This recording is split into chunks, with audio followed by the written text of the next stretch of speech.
This is the firstborn of the first son of Dedan Kimathi, and he's a true nationalist. He took us to Western Kenya at the border of Kapsabet and Vihiga and married his better half from Maragoridan. So we also have Mudavadi's product here. Thank you, Your Excellency. Your Excellency, thank you.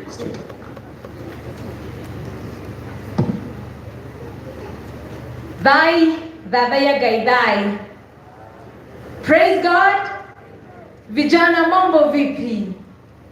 Mr. President, Chamge.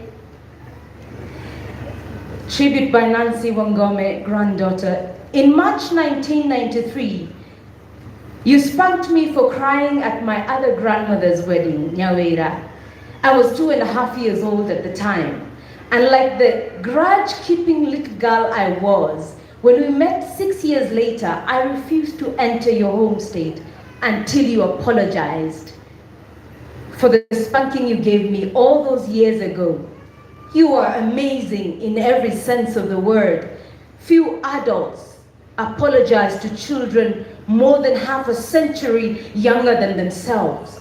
At 8 years old, I was completely oblivious to the enigma you were and shall remain to be to time indefinite.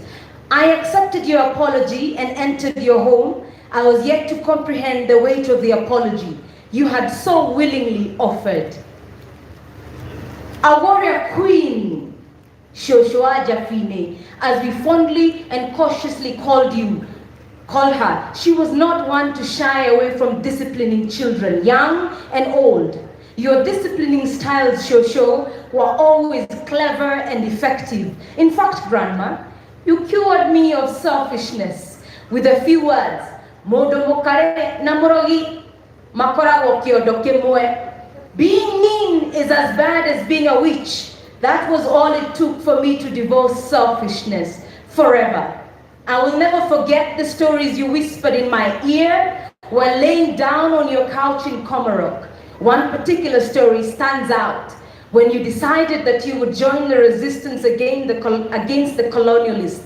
Such stories all the youth of our nation should hear, to know the struggle and ordeals our foreparents went through for our freedom. You are only in level 3 when you witnessed the brutality of the colonial system firsthand. When a man was killed in broad daylight for not having money to pay tax.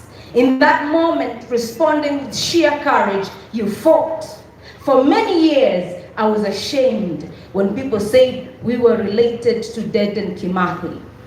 In my uneducated mind, we, the family of Wagome, had not contributed much to the fight against Wabeberu, only to discover years later that our very own grandfather Wadufere, grandmother Eloise Mukami Kimathi, was in the center of the fight as a commander in her own right.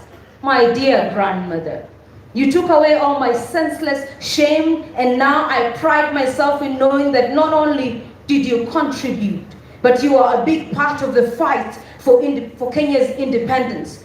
You knew right from wrong, and you did not idle and watch as the colonizers abused and killed our men, women, and children. You fought, Grandma, you fought. As a teenager, you fought. As a mother, you fought. As a grandmother, you fought to educate by telling us the truth. As a child, God spoke to you through a dream, and you had seen the coming of the white man before they had stepped foot in Nyeri. Not to mention, you lived in a time when women rarely stood around the table where decisions were made, and yet you not only stood, but you contributed. The burdens you bore have been unimaginable. You carried them without preparation, and that is how I know you walked with God as He carried through the tough times. Then He carries you even now to a better place. You admitted your faults and often you admitted your faults often, and I admired that about you deeply. You are wise and visionary. In your book you write, this country will be united by my children's children, and that in so doing you taught me the virtue of forgiveness. To me, you are and still are the embodiment of courage,